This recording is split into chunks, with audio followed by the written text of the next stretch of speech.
중국 베이징 대학교 국제대강당. 그날 세계 최고 언어학자들이 모인 그곳이 단 한 문장으로 충격에 빠졌습니다. 세계 최고의 문자는 한글입니다. 30년 경력의 언어학권이자 제이슨 교수가 던진 이 한마디에 중국, 일본, 프랑스, 인도 대표들이 모두 자리에서 벌떡 일어섰습니다. 말도 안 됩니다. 한글이 최고라니 말도 안 되는 소리입니다. 증명해 보십시오. 그러나 진짜 충격은 그 다음이었습니다. 중국 최고 엘리트였던 저 러위안이 한글보다 우수한 문자를 찾아내겠다며 나섰고 마침내 한글을 넘어설 수 있을 거라 확신한 순간 그 모든 믿음이 무너져 내린 일이 벌어졌습니다. 과연 그날 베이징대 국제 심포지엄에서는 무슨 일이 있었던 걸까요? 시청자분들의 1초의 투자, 구독과 좋아요, 알림 설정이 영상 제작과 한국의 대단한 한글을 널리 알리는 데 큰 힘이 됩니다. 지금부터 시작합니다. 끝까지 시청 부탁드려요. 저는 러위안이라고 합니다. 중국 베이징 대학교에서 문자학을 전공했고 졸업할 때는 누구보다 높은 성적을 기록했습니다. 어릴 때부터 한자에 대한 자부심은 남달랐죠. 한자는 단순한 소통 수단이 아니라 인류 문명의 시작이자 정수라 믿어왔습니다. 그날 베이징 대학교 대강당은 세계 각국의 언어학자들로 가득 차 있었습니다. 중국, 일본, 프랑스, 미국, 인도, 독일 등 19개 나라에서 온 엘리트들이 한자리에 모였습니다. 저는 중국 대표로 맨 앞줄 중앙에 앉아 있었습니다. 심장이 뛰었습니다. 오늘 중국 문명의 우수함을 다시 한번 세계에 알릴 기회라 생각했으니까요. 곧 세계적으로 유명한 언어학권이자 제이슨 교수가 단상에 올랐습니다. 사람들의 시선이 일제히 그를 향했습니다. 제이슨 교수는 조용히 웃으며 말을 꺼냈습니다.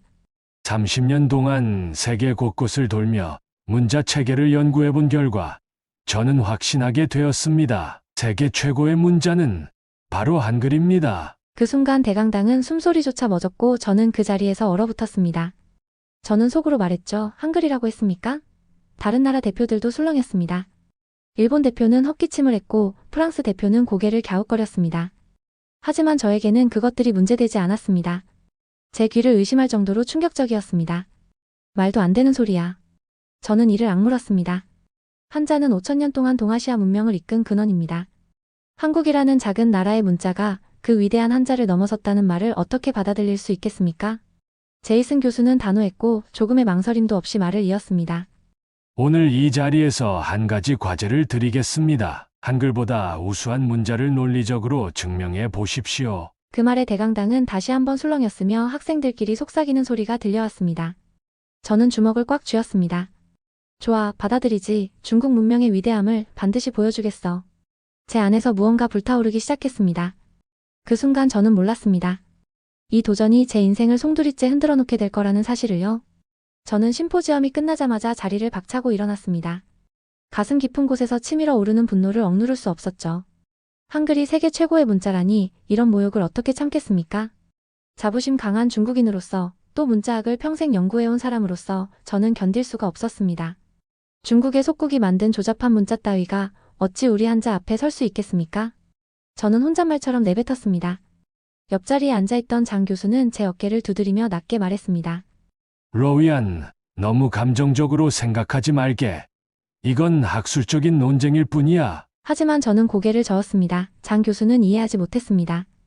이건 단순한 논쟁이 아니었으며 중국 문명의 자존심이 걸린 문제였습니다. 저는 어릴 때부터 이렇게 배워왔습니다. 한자는 세계 최초의 문자 체계이고 모든 동아시아 문명의 뿌리는 중국이라는 걸요. 한국도 일본도 모두 중국 문화의 그림자에 불과하다고 배웠습니다. 특히 한글은 한자의 변형에 지나지 않는다고 믿어왔습니다. 근본 없는 작은 나라가 겨우 만들어낸 글자가 세계 최고라니 저는 도저히 받아들일 수 없었습니다. 반드시 증명해야 한다. 한글이 최고라는 말을 철저히 반박해야 한다. 저는 그렇게 결심했습니다. 그 결심이 제 혈관을 뜨겁게 달궜습니다. 그날 밤 저는 베이징대 도서관으로 향했습니다. 숨 돌릴 틈도 없이 문자학 서적을 쓸어 담듯 읽어 내려갔습니다. 전 세계 문자의 기원, 구조, 실용성에 대한 논문도 찾아보기 시작했습니다. 한글보다 뛰어난 문자 반드시 있다. 찾기만 하면 된다. 제 안에는 오직 집념만 남아 있었습니다. 눈꺼풀이 무겁게 내려앉아도 손가락이 저려와도 책장을 넘기는 걸 멈출 수 없었습니다. 중국의 명예를 위해서 그리고 제 자존심을 위해서라도 결코 물러설 수 없었습니다. 그러나 책장을 넘길수록 조금씩 마음 한구석에서 이상한 불안이 피어오르기 시작했습니다. 혹시 정말로 한글이? 저는 고개를 저으며 그 생각을 지우려 했었습니다. 아직은 시작에 불과했습니다. 진짜 답은 어딘가에 있을 거라고 믿었습니다. 며칠 뒤 심포지엄 두 번째 세션이 열렸습니다. 주제는 세계 문자 체계 비교 분석이었습니다. 각국 대표들은 자신들의 문자가 얼마나 우수한지 발표할 준비를 해왔습니다. 저도 조용히 자리에 앉아 지켜보기 시작했습니다. 한글을 뛰어넘을 문자를 찾기 위한 실마리를 찾고 싶었으니까요. 가장 먼저 일본 대표가 단상에 올랐습니다. 일본 대표는 히라가나와 가타카나를 소개하며 자랑스럽게 말했습니다. 히라가나는 외국인이 배우기에 가장 쉬운 문자입니다. 한 음절당 하나의 글자만 익히면 모든 발음을 표현할 수 있습니다. 학생들 몇몇은 고개를 끄덕였으며 확실히 히라가나는 직관적이고 부드러운 인상을 줬습니다. 그러나 제이슨 교수는 곧 질문을 던졌습니다. 히라가나와 가타카나만으로 전문적인 내용을 완벽하게 표현할 수 있습니까? 일본 대표는 잠시 머뭇거렸습니다. 일상 대화에는 충분하지만 학술적이거나 전문적인 영역에서는 한자가 필요합니다. 제이슨 교수는 조용히 고개를 끄덕였습니다. 단순함은 좋습니다. 하지만 확장성 없는 문자는 한계가 분명합니다. 그 다음 발표자는 캄보디아 대표였습니다. 그는 크메르 문자의 복잡함과 아름다움을 강조했습니다. 수많은 자음과 모음 조합, 화려한 곡선, 수천 년의 역사를 자랑했죠. 하지만 제이슨 교수는 냉정했습니다. 너무 복잡한 문자는 국민 전체의 문해력을 가로막습니다. 캄보디아의 문맹률은 어느 정도입니까? 캄보디아 대표는 어색한 웃음을 지으며 대답했습니다. 약 20% 정도입니다. 대강당이 조용해졌습니다. 복잡함은 예술이 될 수 있지만 문자를 모두의 것이 되게 하지는 못한다는 걸 저는 깨달았습니다. 마지막 발표자는 태국 대표였습니다. 그는 태국 문자의 다양한 표현력과 다채로운 성조를 자랑했습니다. 태국어는 44개의 자음과 15개의 모음으로 모든 발음을 표현할 수 있습니다. 그 열정은 인상적이었습니다. 하지만 제이슨 교수는 다시 물었습니다. 성조 표기는 얼마나 직관적입니까? 태국 대표는 고개를 끄덕이며 인정했습니다. 외국인이 배우기에는 다소 어렵습니다. 제이슨 교수는 결론을 내렸습니다. 단순함을 추구하면 확장성이 부족하고 복잡함을 추구하면 접근성이 사라집니다. 문자는 단순함과 표현력의 균형을 이뤄야 합니다. 저는 그 말을 곱씹었습니다. 단순하면 표현이 부족하고 복잡하면 읽을 수 없는 세상이 된다. 그렇다면 완벽한 균형을 가진 문자는 과연 존재하는 걸까요? 세계 여러 나라 문자가 차례차례 무너지는 모습을 보며 저는 불안해졌습니다. 하지만 아직 끝나지 않았습니다. 마지막으로 우리 중국의 자랑 한자가 남아 있었습니다. 저는 심호흡을 하고 단상에 올랐습니다.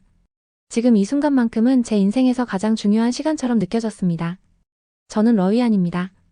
오늘 세계에서 가장 오래되고 가장 심오한 문자 한자에 대해 말씀드리겠습니다. 목소리에 힘을 주었습니다. 한자는 단순한 문자 체계가 아닙니다. 수천 년을 이어온 역사와 철학, 예술이 응축된 결정체입니다. 한자의 기원은 상형문자에 있습니다. 하나의 글자가 하나의 개념을 품고 있지요. 예를 들어 조울호자는 여자와 아이가 함께 있는 모습을 형상화한 것입니다. 그만큼 삶과 철학을 담은 문자가 바로 한자입니다. 저는 자신 있게 이어갔습니다. 한자가 만들어낸 문명, 동아시아의 문화적 깊이, 그리고 세계에 미친 영향까지 조목조목 설명했습니다. 청중들도 고개를 끄덕이며 경청했습니다. 발표를 마친 후 제이슨 교수가 조용히 손을 들었습니다. 러위안 군, 한자의 위대함은 잘 알겠습니다. 그렇다면 현재 중국의 문맹률은 어느 정도입니까? 저는 준비해온 답변을 읊었습니다. 전국 평균 문맹률은 약 12에서 15%입니다. 특히 농촌 지역에서는 80%에 이릅니다. 제이슨 교수는 조용히 고개를 끄덕였습니다. 아름답고 깊이 있는 문자가 모두에게 익히지 않는다면 그것은 과연 문자로서 이상적일까요? 대강당 안이 조용해졌고 저는 순간 입술을 깨물었습니다. 제 설명은 논리적이었지만 교수의 질문은 훨씬 본질을 찔렀습니다. 한자는 확실히 아름답습니다. 그러나 너무나 많은 글자를 외워야 했고 배워야 할 시간이 길었습니다. 어린아이나 농촌의 노인들이 접근하기에는 벽처럼 높은 문명입니다. 저는 차마 반박하지 못하고 말을 잃은 채 단상에서 내려왔습니다. 심장이 쿵쿵 뛰었습니다. 자존심이 무너지는 소리가 들리는 것 같았습니다. 한자가 이 정도라면 도대체 어떤 문자가 한글을 넘어설 수 있다는 말이야. 그 순간 저도 모르게 한 가지 생각이 스쳤습니다. 혹시 정말로 세상에 완벽한 균형을 가진 문자가 존재하는 걸까요? 한자 발표 이후 저는 마음이 복잡했습니다. 무겁게 가라앉은 기분을 이끌고 다시 도서관으로 향했습니다. 밤하늘은 까맸고 베이징대 도서관 창문 불빛만이 어둠을 가르고 있었습니다. 저는 책장을 뒤지며 한글을 넘어설 문자를 찾아내야 한다는 집념 하나로 버텼습니다. 몇 시간을 헤매다 문득 눈에 띈 책 한 권이 있었습니다. 표지는 낡았지만 제목은 또렷했습니다. 체로키 문자 북미 원주민의 기적. 저는 호기심에 책을 펼쳤습니다. 체로키족 낯선 이름이었습니다. 하지만 책장을 넘길수록 심장이 점점 빠르게 뛰기 시작했습니다. 체로키족은 원래 글자가 없던 민족이었습니다. 그런데 세코야라는 한 인물이 스스로 문자 체계를 창제했습니다. 읽고 쓸 줄도 모르던 세코야는 오직 백인들이 종이에 글을 써서 소통하는 모습을 보고 문자가 필요하다는 생각만으로 12년간 연구 끝에 85개의 음절 문자를 만들어냈습니다. 읽을 줄도 모르는 사람이 글자를 발명했다고? 저는 놀라움을 금치 못했습니다. 그보다 더 놀라운 사실이 기다리고 있었습니다. 체로키 문자는 공식 발표된 후 단 3년 만에 전 부족에 퍼졌습니다. 문맹률은 사실상 0%에 가까워졌다고 했습니다. 이건 한자와 비교도 되지 않는 속도였습니다. 심지어 체로키족은 자신들만의 신문까지 발간했습니다. 이거다 제 몸이 떨렸습니다. 마침내 한글을 넘어설 문자를 찾았다는 확신이 들었습니다. 저는 책을 끌어안고 도서관을 빠져나왔고 저의 심장 박동이 귓가를 때렸습니다. 머릿속은 체로키 문자로 가득 차 있었습니다. 3일 후 발표에서 체로키 문자를 소개하면 한글을 능가할 수 있다. 중국의 자존심을 지킬 수 있다. 저는 남은 시간을 체로키 문자를 연구하며 보냈습니다. 세코야의 생애, 체로키족의 역사, 문자의 구조와 보급 과정을 밤새워 정리했습니다. 체로키 문자 발표가 다가올수록 자신감이 차올랐습니다. 이번에는 반드시 승리할 수 있으리라 믿었습니다.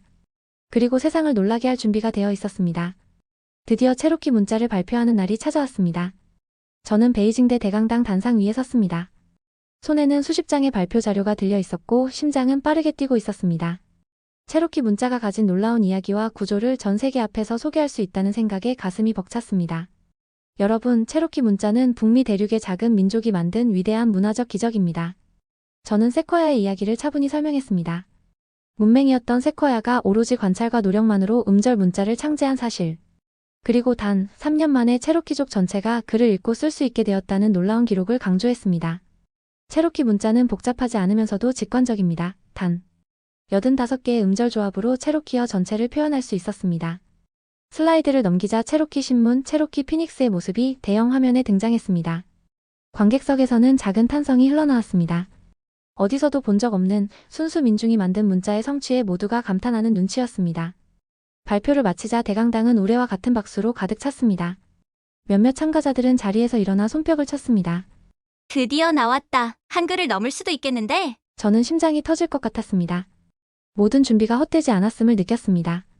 제이슨 교수도 조용히 미소를 지으며 고개를 끄덕였습니다. 하지만 그 순간 제이슨 교수가 천천히 손을 들었습니다. 로이안 군, 훌륭한 발표였습니다. 그런데 한 가지 질문이 있습니다. 저는 자신 있게 대답할 준비를 했습니다. 교수는 조용히 물었습니다. 현재 체로키 문자를 모국어로 사용하는 사람은 몇 명이나 됩니까? 그 질문에 저는 숨을 삼켰습니다. 책 속에서 봤던 수치를 떠올렸습니다. 약 2,000명 정도입니다. 대강당 안은 금세 고요해졌습니다. 박수 소리는 멎었고 모두가 제 말을 곱씹고 있었습니다. 제이슨 교수는 부드럽지만 단호한 목소리로 말했습니다. 문자는 살아있어야 합니다. 역사 속 영광만으로는 세계 최고의 문자라 할 수 없습니다. 그 한마디에 제 머릿속이 새하얘졌습니다. 승리를 확신했던 순간이 산산이 무너져 내리고 있었습니다. 체로키 발표 이후 대강당은 정막에 휩싸였습니다. 저는 고개를 숙인 채 자리에 앉았습니다. 승리를 확신했던 자신이 부끄러워 숨고 싶었습니다. 그런데 제이슨 교수는 다시 단상에 올라 조용히 말을 이어갔습니다. 여러분, 문자의 진정한 가치는 기술적 우수성만으로 결정되지 않습니다. 교수는 화면을 넘겼습니다. 낡은 교실, 허름한 교재, 그리고 모래바닥에 글자를 쓰고 있는 아이들의 사진이 나왔습니다. 1910년 조선이 일본 제국에 의해 강제 병합되었습니다. 이후 일본은 조선어 사용을 금지하고 일본어 교육만을 강요했습니다. 제이슨 교수는 학생들을 둘러보며 말을 이었습니다. 하지만 조선 사람들은 포기하지 않았습니다. 깊은 산속에 비밀학교를 세우고 지하실에서 몰래 한글을 가르쳤습니다. 잡히면 고문을 당하거나 투옥될 것을 알면서도 그들은 멈추지 않았습니다. 저는 화면에 비친 장면들을 바라보았습니다. 낡은 초가집, 빛바랜 칠판, 그리고 어두운 지하실에서 촛불을 켜고 글자를 배우는 사람들. 그들은 필사적으로 글자를 지키고 있었습니다. 이후 해방이 되었을 때 조선은 폐허와 가난 속에 있었습니다. 하지만 그들은 가장 먼저 문맹 퇴치를 국가적 과제로 삼았습니다. 교수는 또 다른 사진을 보여주었습니다. 밤마다 야학에 모여 공부하는 사람들, 바닷가 모래에 글자를 써가며 배우는 농부와 어부들. 저는 숨을 삼켰습니다. 한글은 단순한 문자가 아닙니다. 그들에게 한글은 자유였고 생존이었고 정체성이었습니다. 제이슨 교수는 마지막으로 조용히 말을 맺었습니다. 오늘날 대한민국은 세계에서 문맹률이 가장 낮은 나라 중 하나가 되었습니다. 그 중심에는 한글이 있었고 무엇보다 한글을 사랑하고 지켜낸 한국인들이 있었습니다. 대강당 안은 말없이 조용했습니다. 누구 하나 소리내어 움직이지 않았습니다. 저는 천천히 고개를 들었습니다. 가슴속에 알 수 없는 울림이 일어났습니다.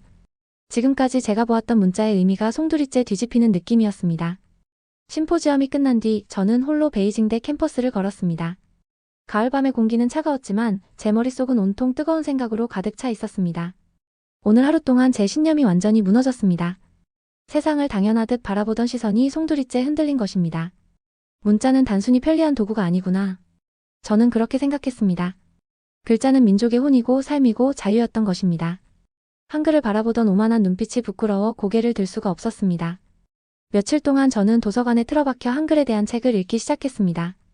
세종대왕이 왜 한글을 만들었는지, 어떤 원리로 문자가 구성되었는지, 어떤 사람들이 목숨을 걸고 그 글자를 지켜왔는지 하나하나 새기듯 읽었습니다. 기역, 니은, 디귿. 처음에는 낯설었습니다. 하지만 읽을수록, 조합할수록 한글은 단순한 기호들의 집합이 아니라 논리와 배려, 그리고 따뜻함이 담긴 언어였다는 걸 느끼게 되었습니다.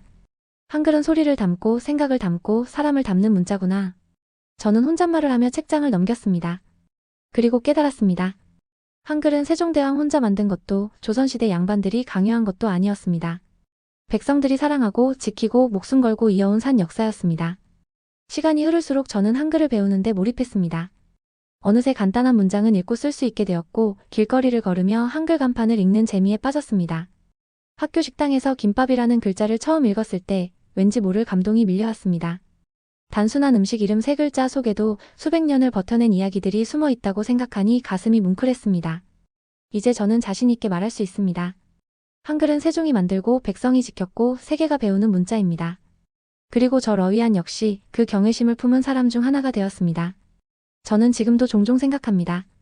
만약 그날 베이징 대학교 대강당에서 제이슨 교수의 말을 듣지 않았다면, 그리고 한글을 제대로 들여다보지 않았다면, 저는 여전히 세상을 좁게 보고 있었을지도 모릅니다.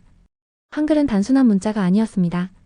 그 안에는 민족의 혼과 생존의 의지가 고스란히 담겨 있었고 세대를 넘어 이어져온 치열한 이야기가 숨쉬고 있었습니다. 저는 이제 압니다. 한글은 세종이 만들었고 백성이 목숨 걸고 지켜냈으며 지금은 세계가 배우고 있는 살아있는 기적이라는 것을요. 한국은 글자 하나로 자신들의 존재를 증명해낸 민족입니다. 문명을 세우고 역사를 지키고 미래를 열어가는 나라입니다. 이제는 저도 한글을 사랑하는 사람 중 한 명이 되었습니다. 그리고 감히 말할 수 있습니다. 세상이 인정할 수밖에 없는 진짜 힘, 그것이 바로 한국의 대단함입니다. 구독자 여러분의 댓글과 감상은 또 다른 감동의 시작이 됩니다. 다음 영상도 기대된다면 구독과 좋아요, 알림 설정 잊지 마세요. 감동한 송이는 매일 아침 당신의 하루에 따뜻한 이야기를 더합니다.